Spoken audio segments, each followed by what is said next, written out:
My name is Emily Turner, though most people simply call me Emily. Even now, I sit in my modest apartment, coffee in hand, replaying that evening in my mind, the night my entire world changed in a single moment. My son, Dylan, was marrying his new wife, Jessica. I had only met her twice before the wedding, two brief encounters where she asked pointed questions about my modest lifestyle and whether I might need financial help in the future. Perhaps she was testing me. Perhaps she was simply curious. Either way, those moments left me with a lingering sense of unease. The wedding venue was breathtaking. Set on over 50 acres of rolling hills in Virginia, the estate included a private chapel that could seat 300 guests and gardens that looked like they had been designed by a master landscaper. Jessica's dress alone could have cost more than most people earn in a year, and Dylan's face glowed with a happiness I hadn't seen since his father passed away. I chose my outfit carefully, a simple navy blue dress from a department store, paired with my grandmother's pearl necklace. Nothing flashy, nothing designed to attract attention. I had learned long ago that the key to privacy was to appear exactly as people expect: a comfortably well-off widow living modestly on an engineer's pension and her late husband's life insurance. The ceremony itself was beautiful, though I noticed Jessica's mother, Paula, scrutinizing me with an intensity that made me feel like an ill-fitting piece of furniture in her opulent world. The reception, however, was where everything changed.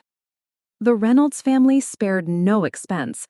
Ice sculptures, a 12-piece orchestra, flowers in quantities that could supply a boutique florist for months.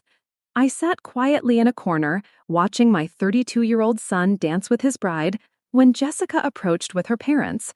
"Mom, Dad," she said, her tone sweet but artificial, designed to charm yet slightly venomous. "I want you to meet Dylan's mother."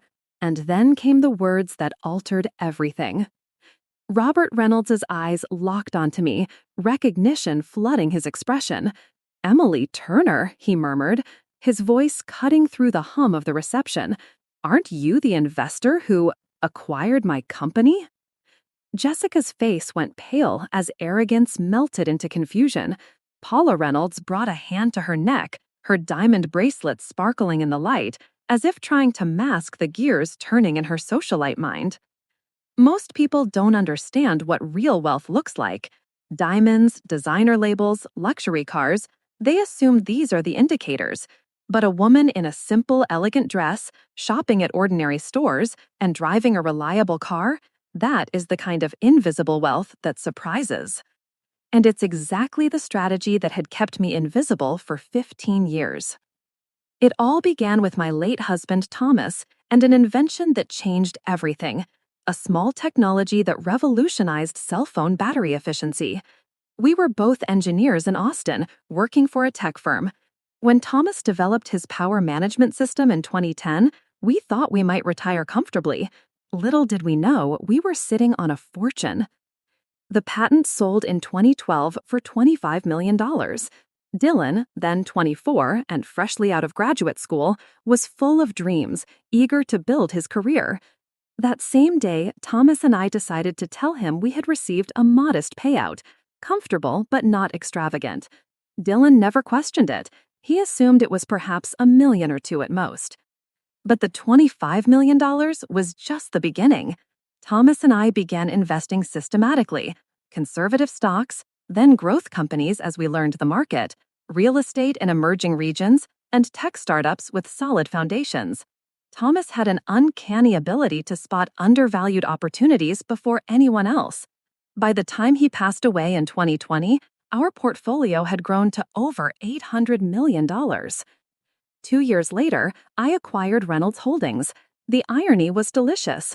While Jessica had been subtly judging me and questioning my finances, her father had unknowingly been relying on my strategic decisions for the past 3 years. "Excuse me, Robert, I think you might be mistaken," I said quietly, though we both knew he wasn't. The memory of that boardroom 3 years ago flashed in my mind. Me, silent, letting the lawyers do the work. He had assumed I was just someone's wife, there as a formality. Now, there was no mistaking it. I was far from invisible. The next morning, I sat in my cozy apartment, sipping coffee as Dylan paced back and forth like a caged animal. He had called me at 7, desperate for answers. I hadn't slept a wink. Robert Reynolds' shocked face and Jessica's panicked gaze haunted my thoughts. "Mom, you need to explain what happened last night," Dylan said, running his hands through his hair. "What kind of questions?" I asked, already suspecting the answers. He asked about Dad's patents, your investments, our family's finances. Dylan's serious brown eyes bore into mine. Suddenly, my coffee tasted bitter. How could I explain that while Dylan was working 60-hour weeks to earn a raise, I had been managing a portfolio worth more than a small nation? "Dylan, sit down," I said gently. "We need to talk." Before I could continue, my phone buzzed. A message from Jessica. "Emily, let's have lunch today. Dylan and I want to discuss some family matters with you, now that we're officially family." I showed it to Dylan, watching his expression shift from confusion to concern. "What do you think she wants?" he asked. I had a pretty good idea. Jessica Reynolds wasn't the type to leave questions unanswered, especially when money was involved. The question was, how much did Robert really figure out after that one brief boardroom encounter 3 years ago? "I think," I said cautiously, "your wife might be smarter than we gave her credit for." Just then, Dylan's phone rang, Jessica calling again. "Dylan, I'd like us all to have lunch. There are a few family matters I think Emily should know now that we're officially connected." When he hung up, Dylan looked at me, the same look he had as a teenager when he suspected I knew more than I let on. "Mom, are you hiding something about our family's finances?" Outside my window, the world moved on. People worried about mundane things like meetings and deadlines. I envied that simplicity. Finally, I said, "It's time I tell you everything." Jessica had arrived 45 minutes early, already seated at a corner table in the city's priciest restaurant. Her blonde hair was flawless, her business suit sharp. She had clearly done her homework. I ordered a bottle of Bordeaux, moderately expensive, enough to set a tone but not reveal the scale of my fortune. Jessica leaned forward with a small, calculating smile, her green eyes scanning my simple black dress and understated jewelry. "It seems your father told you about discreet investors," I said softly. "And you want to understand more?" She nodded, and the tension was palpable. The quiet corner of the restaurant had suddenly turned into a battlefield. The lunch began quietly, with an almost civilized calm, but beneath it simmered a current of tension that could have shattered glass. Jessica had come prepared, not just with a smile, but with evidence, research, and carefully calculated questions. Her green eyes flicked toward me occasionally, testing, probing, trying to measure how much I really knew about her family. "Emily," she began, "I studied finance at Wharton. I've always been fascinated by corporate structures, acquisitions, and investment strategies. Your father mentioned that Reynolds Holdings buyer was surprisingly discreet. That caught my attention." I sipped my wine and waited. I had learned long ago that letting people reveal themselves first is the best strategy. She continued, "Discreet investors are rarely quiet without reason. Often, it's because they control significant resources. I wanted to understand who was making those decisions, especially since the acquisition directly impacted my family." Dylan shifted uncomfortably in his chair. I could see the conflict in his eyes, loyalty to his wife, confusion about me, and frustration at being caught in the middle.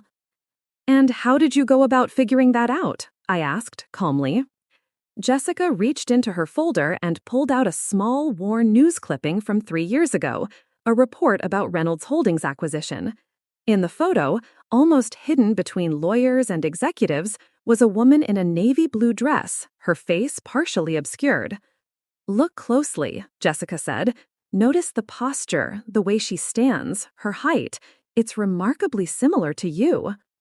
Dylan's fork paused mid-air as realization slowly dawned. His brow furrowed. "Mom, could it really be you?"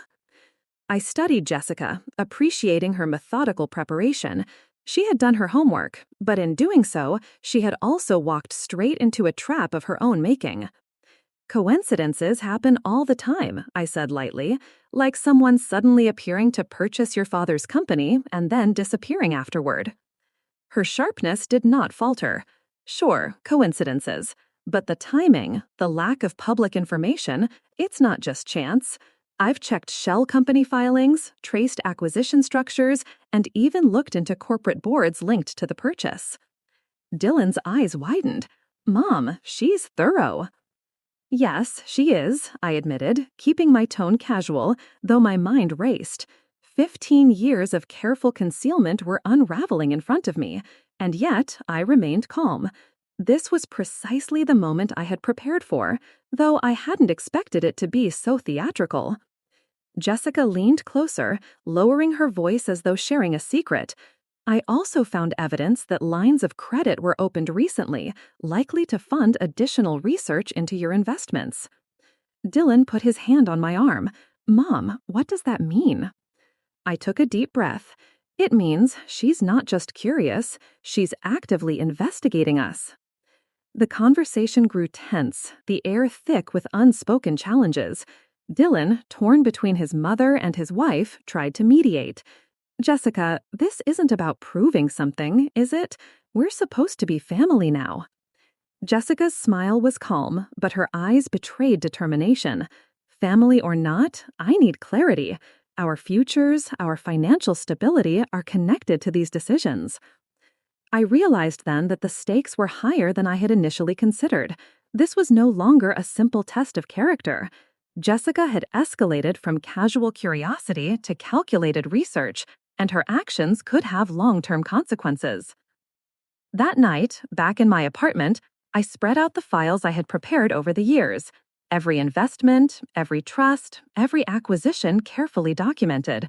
15 years of strategic planning had gone into this portfolio, and now I had to anticipate the moves of an opponent who was bright, aggressive, and fearless. My phone buzzed. Dylan, Mom, can we come over tomorrow night? Jessica wants to talk through ideas for managing the family finances now that she knows. I smiled faintly. Jessica had underestimated me if she thought she could manipulate the situation so easily. The truth was, I had spent the last 15 years mastering invisibility, not for secrecy's sake, but for strategy. Now, it was time to show her that experience mattered. The next evening, Dylan and Jessica arrived, carrying the aura of diplomats entering a negotiation. I had prepared a simple cheese platter and a moderately priced bottle of wine.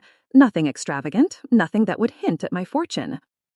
Mom, thanks for having us, Dylan said. Jessica, impeccably dressed, opened a folder with neatly organized documents. Emily, I want to propose a collaborative approach for our family's financial planning. I believe it benefits everyone if we act strategically together. Dylan looked overwhelmed. Mom, maybe we should slow down. I remained calm.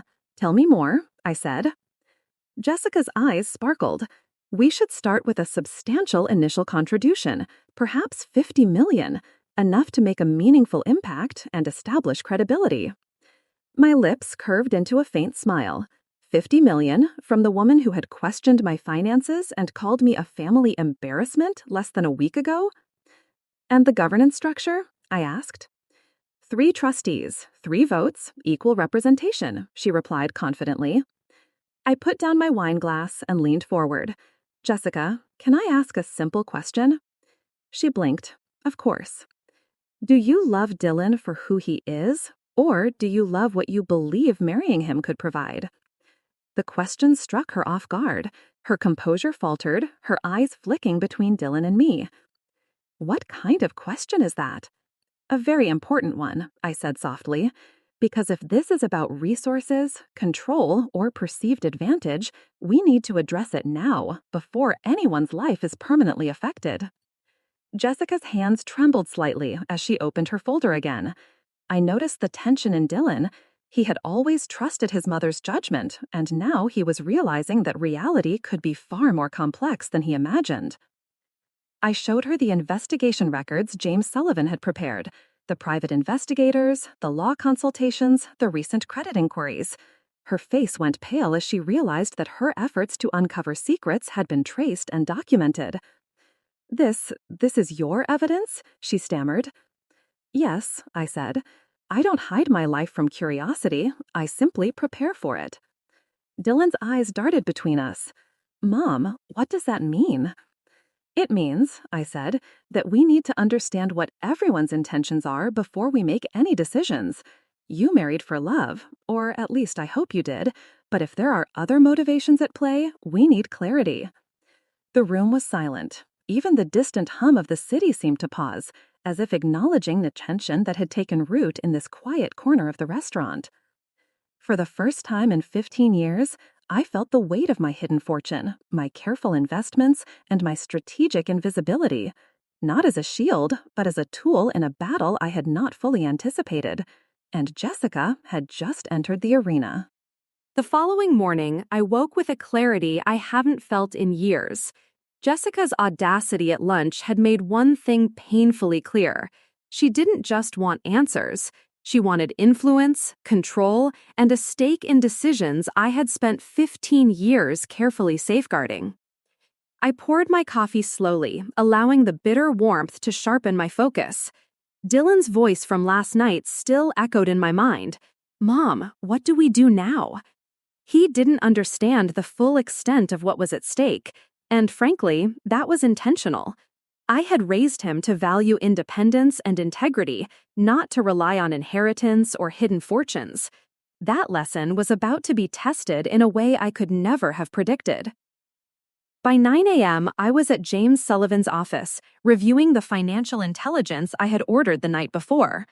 The Reynolds family was in far worse shape than I had imagined. Their sprawling estate was mortgaged, their investment accounts drained, and their lifestyle maintained by short-term loans. All of their perceived stability was an illusion. James leaned back, adjusting his glasses as he reviewed the files. "Emily, your daughter-in-law's investigations are much more serious than casual curiosity. She's filing formal inquiries with the SEC and consulting legal counsel specializing in family trusts and estate disputes. If this continues, it could escalate into regulatory scrutiny." I kept my voice calm, almost conversational. "And the consequences?" James sighed. "Even if your structures are perfectly legal, regulators will investigate. You could face months or even years of audits.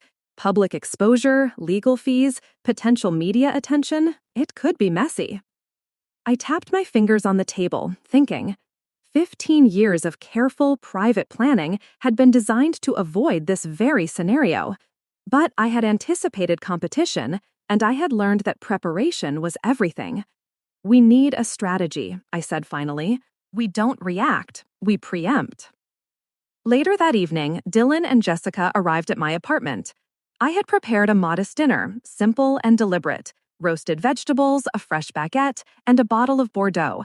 Enough to suggest sophistication, but nothing extravagant. I wasn't here to impress. I was here to control the narrative. Jessica began immediately, spreading documents across the table with precision. "Emily, we need a family strategy, coordinated investments, shared foundations, transparency across generations. I think we can protect your privacy while ensuring our family's future."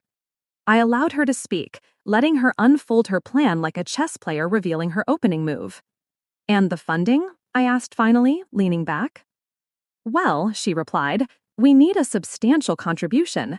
50 million would give us credibility in philanthropic circles and leverage in investment decisions." My smile was barely noticeable. 50 million? From the woman who had called me a family embarrassment less than a week ago? "And governance," I pressed. 3 trustees, equal votes, fair representation." I put my glass down and leaned forward. "Jessica, do you truly love Dylan for him or for the wealth you believe he represents?" The question froze her. Her eyes darted between Dylan and me. What kind of question is that?" "A very important one," I said, calmly. "If your motivations are about control, wealth, or status, we need to know before it's too late." She faltered, and Dylan's face darkened with confusion and frustration. I could see his protective instincts warring with his desire for honesty. I then presented the evidence. James had meticulously documented her private investigations, the law consultations, credit inquiries, and steps to trace corporate ownership. Her confident veneer began to crack as she realized her efforts had been anticipated and traced. This is your proof?" she asked, voice trembling. "Yes," I said evenly. "I've never hidden from curiosity. I've only prepared for it." Dylan's gaze was intense. "Mom, what does this mean for us?" "It means," I replied, "we need to understand everyone's intentions before taking the next steps. If there are hidden motives, they must be revealed now." 3 days later, the first legal maneuver arrived. James called early, his tone grave. "Emily, there's been an official inquiry. The SEC has received complaints about your investment structures. Someone is claiming potential violations, improper reporting, and misuse of shell companies." I exhaled slowly. The battle lines were officially drawn. It wasn't just about curiosity anymore. It was now legal warfare, a challenge to everything I had built. "Who?" I asked calmly. "I suspect your daughter-in-law," James said. "Her filings are consistent with someone attempting to force a settlement or uncover hidden assets. This is sophisticated, deliberate, and aggressive." I closed my eyes for a moment. 15 years of strategic privacy, all built to protect Dylan and our family's independence, were now under siege. But I had faced bigger challenges before. I was ready. That night, I began my own counter-preparations. Detailed timelines, legal analyses, and investment records were spread across my dining table. Every acquisition, every portfolio adjustment, every minor legal maneuver was documented. Jessica had entered the game, but she had underestimated one thing: the depth of preparation, strategy, and foresight that had governed my life for the past decade and a half. Dylan texted, "Mom, she wants to discuss next steps tomorrow. Be ready." I smiled faintly. She wanted a fight. I would give her a chess game she wouldn't anticipate. The next evening, Dylan and Jessica arrived. Their demeanor suggested civility, but beneath it was a tension so thick it felt tangible. Jessica had prepared documents outlining potential family trust structures, control mechanisms, and governance models. She was attempting to frame this as a collaborative family effort, but her intent was clear. I began calmly. "Jessica, you've demonstrated diligence, and I respect preparation. But let's clarify one thing. This isn't a negotiation over ideas. It's a negotiation over intentions." Dylan blinked. "Mom, she's trying to help?" I shook my head. "Not exactly. She's trying to gain access and influence. That's different from help."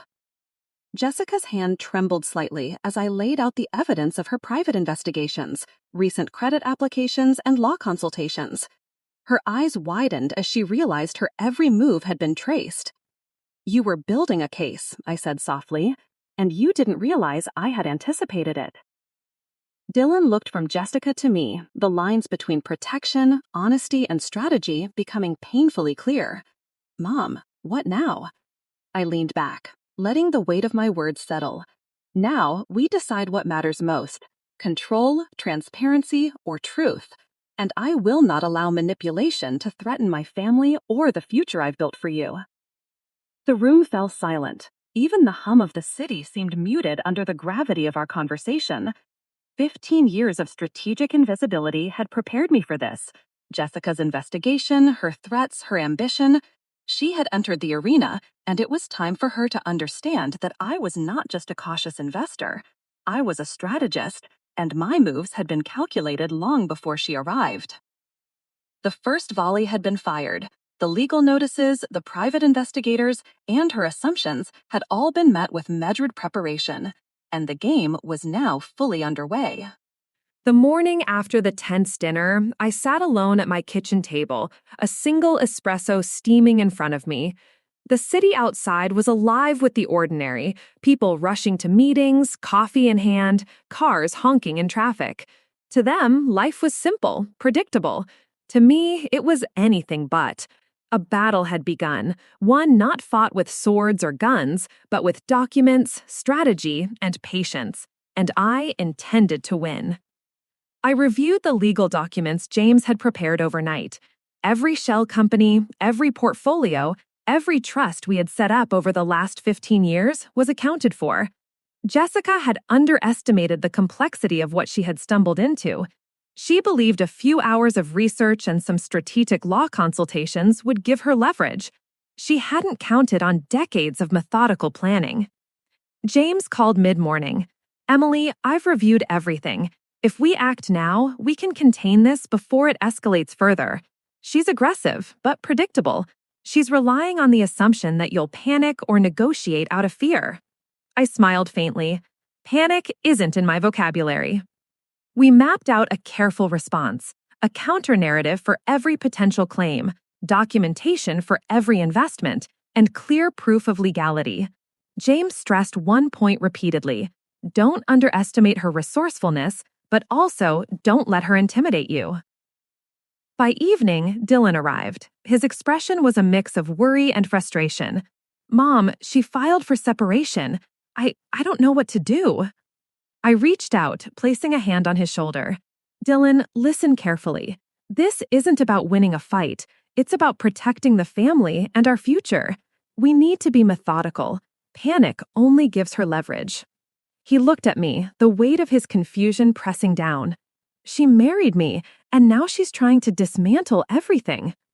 "Yes," I said softly, "and it's a choice you get to make. But understand this: she underestimated me, and that's our advantage." That night, I began preparing a precise record of all communications, investments, and legal structures, my own arsenal. I traced every shell company, every discrete acquisition, and every corporate maneuver. This wasn't just protection, it was a declaration. Anyone who challenged the Turner family would be met with clarity, precision, and resolve. The following day, Dylan and Jessica came over. Their posture suggested civility, but tension radiated from them like heat from a fire. Jessica had brought another folder, this time with revised proposals for a family trust and governance structure. She tried to maintain an air of cooperation, but I could see the ambition in her eyes. "Emily," she began, "we've thought through a plan that protects your privacy, benefits Dylan, and ensures fairness across the family. It's a collaborative approach." I allowed her to speak, letting her lay out every detail, every potential pathway she had envisioned. Then I leaned forward, my voice calm but unwavering. "Jessica, let's clarify something. This isn't a negotiation over ideas. This is a negotiation over intentions. Who stands to benefit and who stands to control?" Her face betrayed her, an almost imperceptible flicker of doubt. Dylan watched between us, his confusion turning to realization. "Mom, she really wants control," he muttered. I nodded. "Exactly. And that's why preparation matters. Transparency without clarity is vulnerability." I revealed the documents from James, the investigation timeline, credit inquiries, legal consultations, and the communications she had attempted to conceal. Jessica's composure faltered, her carefully rehearsed confidence cracking under the weight of evidence. "You were building a case," I said evenly, "but you didn't anticipate that I would see every move coming." Dylan's eyes widened as he processed the depth of the situation. "Mom, she's been planning this?" "Yes," I replied, "and now she knows that planning alone isn't enough. Knowledge without understanding is dangerous. We understand, we are prepared, and we are ready." Jessica's face paled. This is more than I expected." "You underestimated me," I said softly, the words carrying both truth and finality. 3 days later, the first official correspondence arrived. SEC inquiries, formal complaints, and legal notices, all directed at me. My preparation paid off. James and I reviewed each one meticulously, crafting responses that were airtight, methodical, and precise. "You've contained this remarkably," James said. "Her aggressive approach could have spiraled, but your preparation has neutralized her advantage." I smiled faintly. This is the price of 15 years of discretion and careful planning.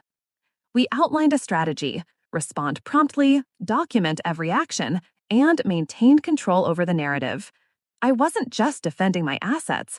I was defending my son's future, our family's integrity, and the principle that ambition should never exploit naivety. The next confrontation was unavoidable. Jessica filed for legal separation the following week. Dylan arrived at my apartment, exhausted and tense. "Mom, she's serious. She wants the assets tied to the family. She's threatening litigation."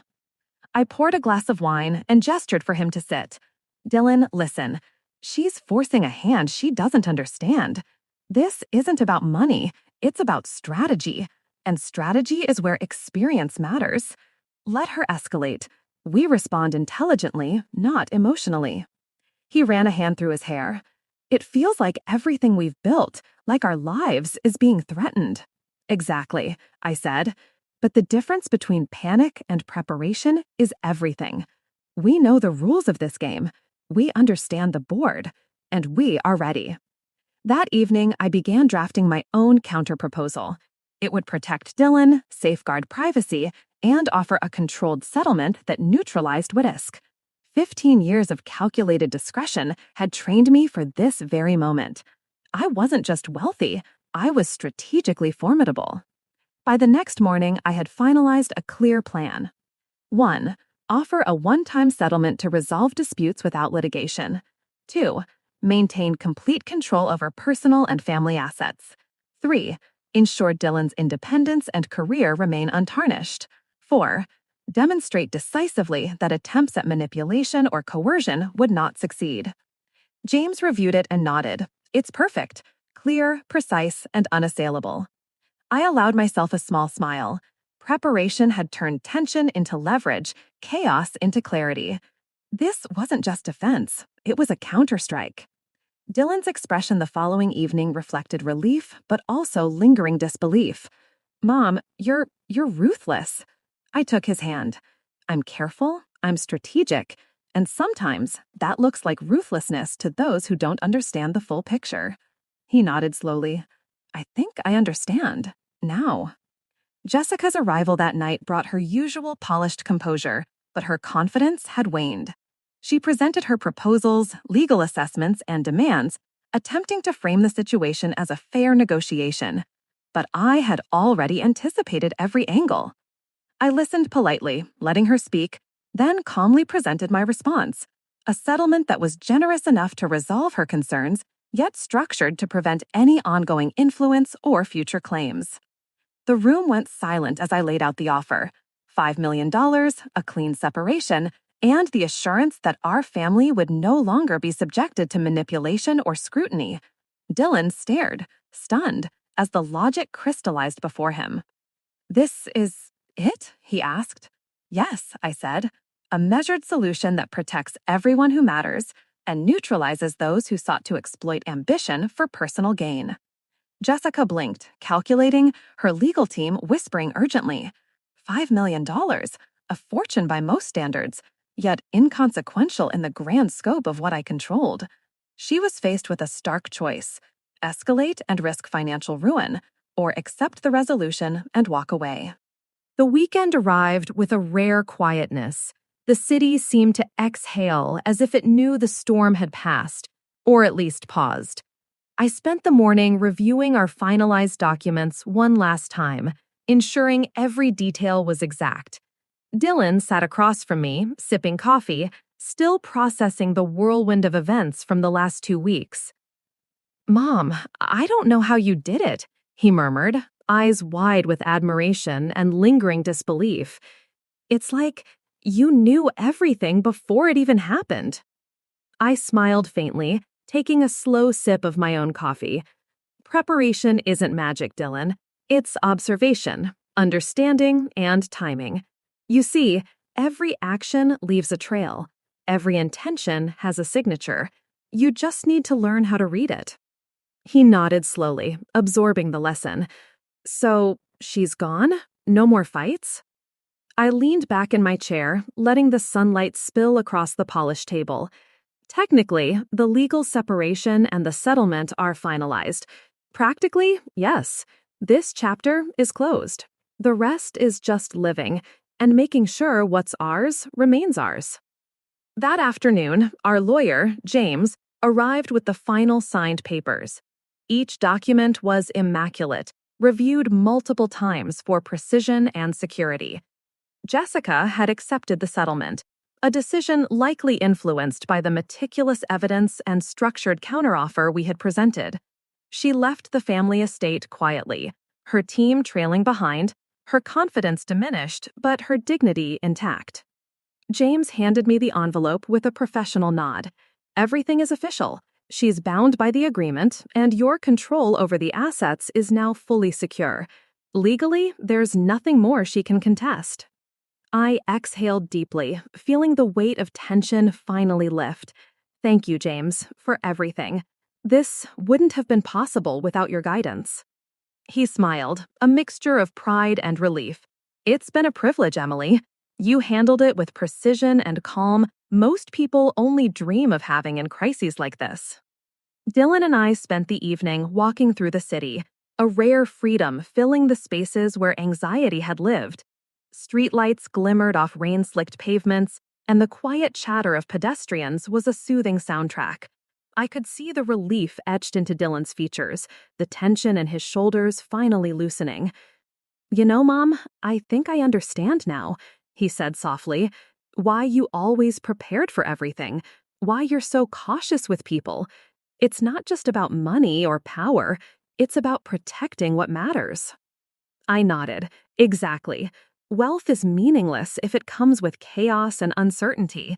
Preparation protects what truly matters: family, integrity, and the legacy we choose to leave behind.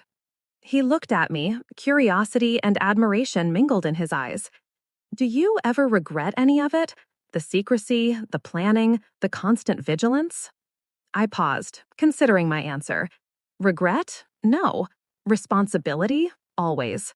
Every decision, every plan, every precaution was for the future, yours and the family's.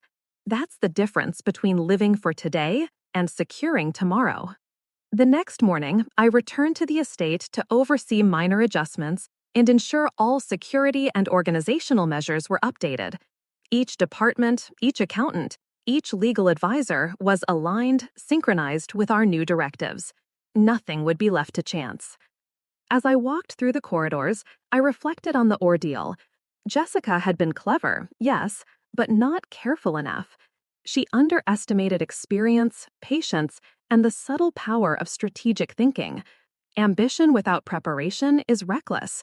Preparation without panic is formidable. And that was the principle that had carried us through. Later, Dylan joined me in my office. He had a small stack of papers in his hands, reports on new investments and opportunities. Mom, I want to start learning the ropes, really understanding how all this works, he said, determination replacing earlier confusion. I smiled, proud. Good. Knowledge is power, but applied knowledge, that's wisdom. Let's begin. I'll teach you how to read patterns, anticipate moves, and protect yourself, just like we did. Over the next few weeks, life gradually returned to its rhythm. Family dinners were quieter, yet warmer, filled with genuine laughter instead of the tension of potential confrontation. Dylan's confidence grew, his sense of independence reinforced by what he had witnessed. Our circle of trusted advisors remained active, but unobtrusively, ensuring stability without intrusion. One evening, as I reviewed correspondence in my study, I found a letter from Jessica. It was formal, respectful, and surprisingly succinct. No threats, no attempts to manipulate, just an acknowledgement of the settlement and a promise to respect boundaries. I folded the letter carefully and placed it in a drawer. It was symbolic, more than practical. The acknowledgement that the game was over and that control and clarity had been firmly established. Yet, the experience left an indelible mark on both Dylan and I. We had seen the sharp edge of ambition, the subtle manipulations, and the stress of high-stakes negotiations. It was a reminder that power and influence are never safe without diligence, and that preparation is more than strategy, it's a shield. One evening, Dylan asked a question that made me pause. Mom, will I ever face something like this again? I considered it. Life has challenges, Dylan. Some are obvious, some hidden. But you've seen how to respond, calmly, strategically, without panic. That lesson, that skill, it stays with you forever. Nothing can take it away. He nodded thoughtfully. I feel stronger now, not just because of the outcome, but because I understand how to protect myself and the people I care about. I smiled, a quiet satisfaction filling me. Exactly. Strength isn't just about winning. It's about knowing when to act, how to act, and why. Today, we won because we understood all three. Months passed, and the estate continued to flourish. Investments grew, family relationships stabilized, and Dylan began taking a more active role in managing his own ventures. Jessica faded from our daily lives, her presence reduced to occasional formal correspondence. In reflecting on the ordeal, I realized that what we had truly protected wasn't just wealth or assets. It was trust, dignity, and the ability to face challenges with clarity and resolve. Every threat that came our way was a test, not just of resources, but of intelligence, patience, and character. And in that sense, the victory was more than legal or financial. It was moral and personal. It was a testament to the principle that foresight, preparation, and calm decisiveness always outweigh recklessness and ambition untempered by strategy. Dylan eventually asked one final question as we looked over the city from the estate balcony. Mom, do you think anyone can handle something like this? I looked at him, eyes reflecting both seriousness and warmth. Yes, if they learn to anticipate, plan, and act with intention. But most importantly, they must never let fear dictate their choices. Fear is the weapon of the unprepared. Clarity is the weapon of the wise. As the sun set over the city skyline, I felt the weight of tension lift entirely. The storm had passed, leaving behind not just safety and stability, but lessons etched deeply into both our lives. Dylan understood them, I understood them, and the Turner legacy remained firmly intact. The first weeks after the settlement were surprisingly calm. The city seemed to settle into its usual rhythm, but within our home, a new sense of order had taken root. Dylan had started participating more actively in daily decisions, observing, asking questions, and learning the subtleties of strategy that I had relied on for years. One morning, as we walked through the estate's gardens, he paused near the fountain, watching the water ripple in the sunlight. Mom, it's strange. Before all this, I never realized how much goes on behind the scenes. I just thought things happened. I smiled, brushing a stray leaf from my coat. That's because most people only see outcomes, Dylan. They don't see the careful moves, the calculations, or the patience that went into creating those outcomes. Life is mostly hidden mechanics. You just have to know how to read them. He nodded thoughtfully, as if absorbing a complex lesson without fully realizing it. I want to learn everything, not just about money or power, but about understanding people, predicting risks, and staying ahead. Good, I said, feeling a mixture of pride and relief, because knowledge like that is more valuable than any asset. It protects you, guides you, and ensures you can make informed decisions when it matters most. The estate had returned to its normal routine, but subtle changes had been implemented. I had updated security systems, refined organizational protocols, and reinforced communication channels among our advisors. It wasn't paranoia, it was prudence. We had been tested, and now the goal was to prevent such a test from ever threatening us again. One afternoon, Dylan accompanied me to review new investments. He scrutinized reports, asked probing questions, and even identified a potential oversight in one of our financial strategies. I leaned back in my chair, impressed by his analytical approach. "You're learning fast," I said. "But remember, knowledge without judgment can be dangerous. Always consider the long-term consequences of every decision." He smiled, a hint of determination in his eyes. "I understand. It's not just about what I see, it's about what I anticipate."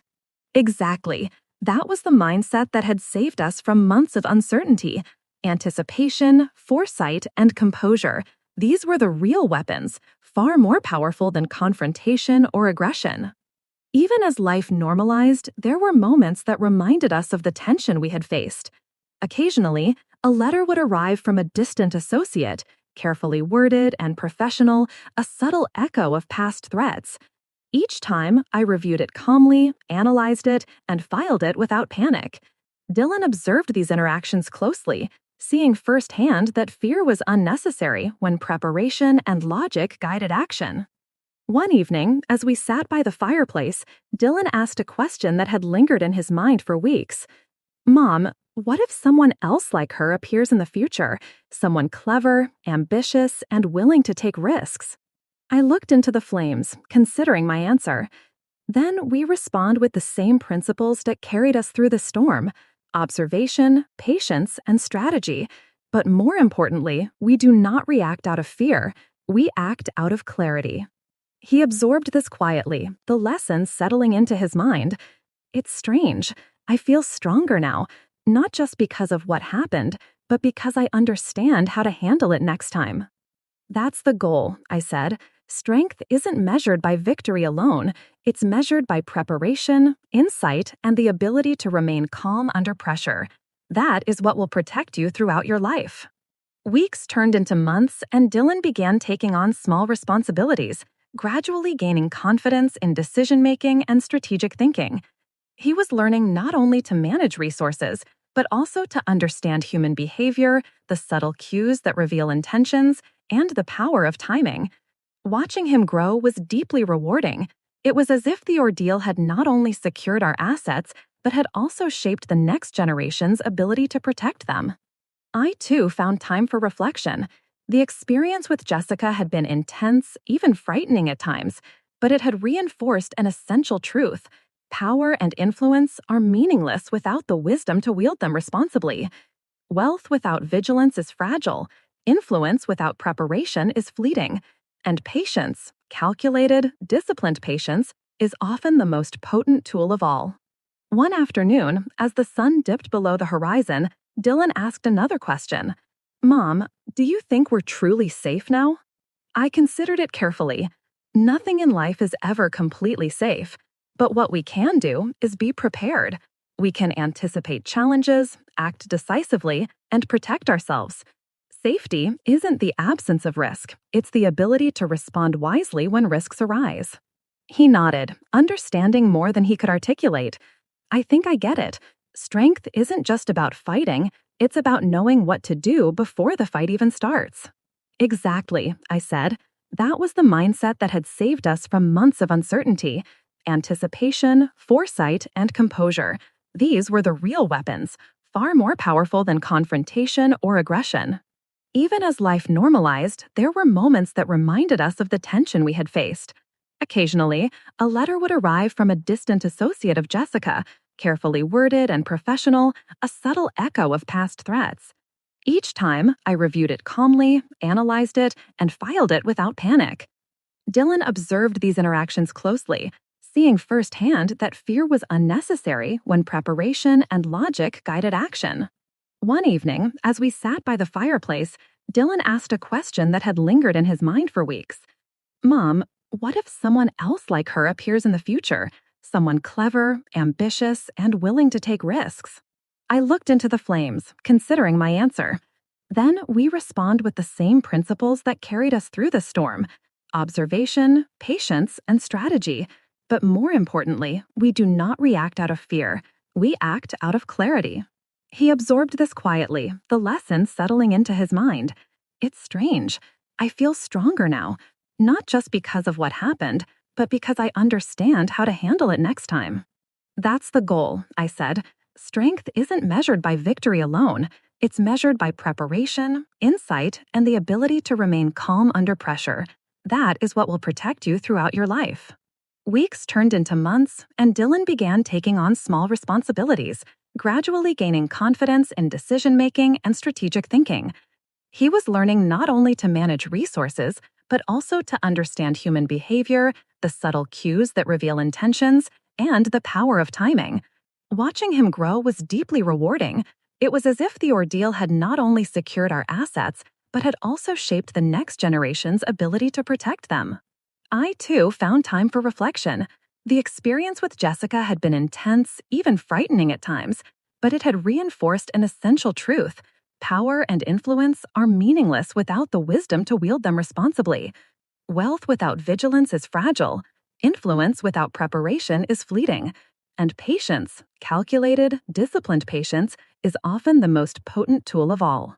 One afternoon, as the sun dipped below the horizon, Dylan asked another question. Mom, do you think we're truly safe now? I considered it carefully. Nothing in life is ever completely safe, but what we can do is be prepared. We can anticipate challenges, act decisively, and protect ourselves. Safety isn't the absence of risk, it's the ability to respond wisely when risks arise. He nodded, understanding more than he could articulate. I think I get it. Strength isn't just about fighting, it's about knowing what to do before the fight even starts. Exactly, I said, feeling a sense of completion. The lessons had been learned, and the foundation for future stability had been laid. Our relationship with the outside world shifted subtly as well. Former competitors and associates who had observed our handling of the situation began to approach with newfound respect. No threats, no manipulation, just acknowledgement that we were capable, prepared, and vigilant. It was a reminder that reputation and measured action carry their own weight in shaping interactions and outcomes. Dylan observed these interactions closely, noting the contrast between those who act impulsively and those who operate with foresight. It's amazing, he said one day. Some people make enemies without even realizing it, while others quietly secure loyalty and respect just by staying calm and smart. That's the difference between impulse and strategy, I said, and it's a lesson most people only learn the hard way. In the evenings, we often sat together reviewing lessons from the ordeal, discussing scenarios and refining approaches. Dylan's growth was evident. He was more observant, analytical, and deliberate in his thinking. The experience had not only protected our assets, but had also transformed him into someone capable of managing challenges with composure and intelligence. One night, as we watched the city lights shimmer in the distance, Dylan turned to me and said, Mom, I think I'm ready. Ready to face whatever comes next, because I understand what you taught me. I smiled, a quiet pride welling up inside me. You are ready, Dylan. But remember, readiness is a continuous process. Life will always present new challenges, but the principles we've practiced will guide you through them. Months later, reflecting on the entire ordeal, I realized that the true victory was not in legal documents, settlements, or financial gains. It was in knowledge, preparation, and the development of wisdom. Every threat we faced had been an opportunity to strengthen ourselves, to observe patterns, and to act with intention. The lessons extended far beyond wealth. They were about life, human nature, and the quiet power of patience and foresight. As I closed my office for the evening and glanced at the city skyline, I felt a sense of completion. The storm had passed. The months following the conflict were quiet, but the lessons we had learned echoed through every decision we made. Dylan had matured rapidly, evolving from a curious observer into a thoughtful strategist, and I watched him with pride as he began applying the principles I had taught him, not just to finances or estate management, but to relationships, negotiations, and even subtle social interactions. One evening, we sat in the study, the city lights casting a warm glow across the room. Dylan leaned back in his chair, eyes reflecting both fatigue and clarity. Mom, I've been thinking, this whole experience, it wasn't just about money or power. It was about understanding people, patterns, and consequences. I feel changed. I nodded, sensing the depth of his realization. Exactly. True strength isn't measured in wealth or dominance. It's measured in knowledge, foresight, and the ability to stay composed when everything around you is chaotic. That is the legacy I want you to carry forward. He smiled, a spark of determination lighting his expression. I think I understand now. It's about being prepared, not just for the battles you see, but for the ones you can't predict. Anticipation is more powerful than reaction. I leaned back, satisfied. That understanding, that rare combination of insight and restraint, was far more valuable than any asset we had ever protected. As the estate returned to its normal rhythm, subtle changes had been made to ensure security and efficiency. Procedures were refined, communication lines strengthened, and safeguards put in place. Not because we expected trouble, but because we had learned the cost of being unprepared. Dylan began taking on more responsibility, reviewing decisions with me, analyzing scenarios, and even suggesting improvements. He approached each task with a careful balance of caution and initiative, a reflection of both his natural intellect and the lessons learned from our ordeal.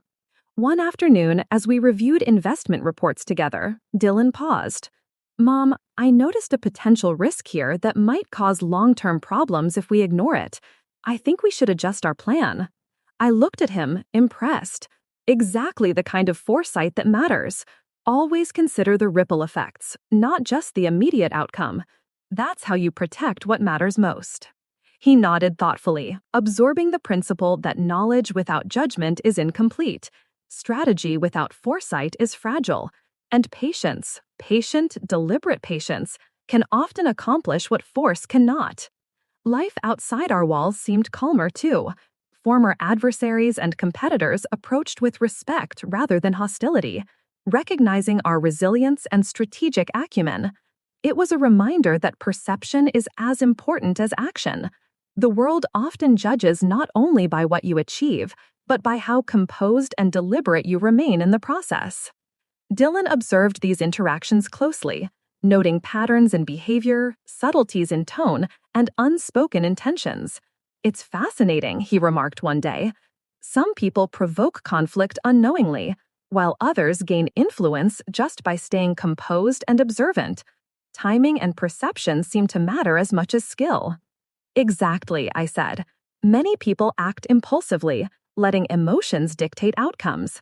True power lies in the ability to remain calm, anticipate moves, and act with clarity when it matters most." These lessons extended beyond business and family. They were life principles.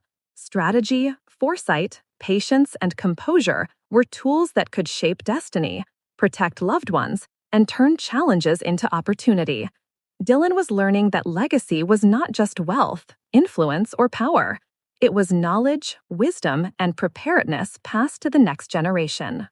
The family began taking small trips, reconnecting with friends, and embracing normalcy. But I always ensured that each activity included subtle lessons. Observing human behavior, identifying opportunities, and understanding risk were woven into daily life. Dylan learned that strategy is not confined to offices or negotiations. It is part of every interaction, every decision, every subtle choice. One evening, as we walked through the quiet streets of the city, Dylan spoke. "Mom, do you think the future will always be this unpredictable?" I smiled softly. "Unpredictability is the nature of life. What matters is not trying to control it, but learning how to navigate it with composure and clarity. That's the real strength you carry now." He nodded, absorbing the wisdom like a sponge. "Then I feel ready, not because I know everything, but because I know how to handle what I don't know." Exactly. That was the culmination of everything we had endured, the realization that true preparedness is not certainty, but adaptability guided by insight. In quiet reflection, I often thought about the challenges we had faced, the threats, the manipulations, the tense negotiations. They were trials that tested not only our resources, but our judgment, patience, and resolve. And in the end, the greatest victories were invisible. The calm confidence in our decisions, the foresight that prevented crises, and the resilience cultivated in both Dylan and myself. I realized then that life's most profound lessons often come disguised as adversity. Wealth and power are fleeting. Influence is fragile. But insight, composure, and the ability to anticipate the unseen, these endure. These are the principles that protect, empower, and guide not just our actions, but our very legacy.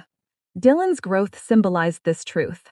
He had learned not only to navigate complexity, but to embrace it, to see challenges as opportunities for strategy and foresight, rather than threats. Watching him mature into this mindset filled me with hope. Hope that the knowledge, values, and principles we cultivated would carry forward long after our immediate struggles faded into memory. One quiet night, as the city lights reflected on the water, Dylan spoke again. "Mom, I think I understand now. Strength isn't just about what you own or the battles you win. It's about what you know, how you think, and how you respond when life tests you. I nodded, proud and quietly emotional. Yes, and it's a lesson that will follow you your entire life. Knowledge without judgment is incomplete. Action without clarity is wasted. And patience often outperforms force. Remember these principles, and no challenge will overwhelm you. He smiled, a mixture of determination and calm assurance in his expression. I will, I promise.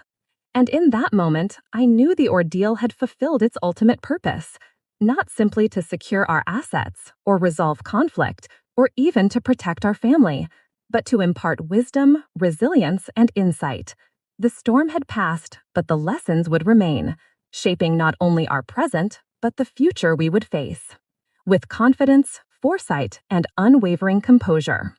In the months that followed, life unfolded steadily. Dylan's confidence grew, our operations stabilized, and the family found a renewed sense of unity and strength. The trials of the past were no longer a source of fear. They were a testament to endurance, intelligence, and the quiet power of preparation. And as I closed the office each evening, looking out over the city, I understood a final truth. Life will always present challenges, some expected, others unforeseen. But those who approach it with patience, insight, and calm decisiveness, those who understand that anticipation is more powerful than reaction, will not only survive, but thrive. Our legacy was no longer defined solely by wealth or influence. It was defined by wisdom, strategy, and the lessons we passed forward. That, more than anything, ensured that the next generation would be ready, not just for success, but for life itself.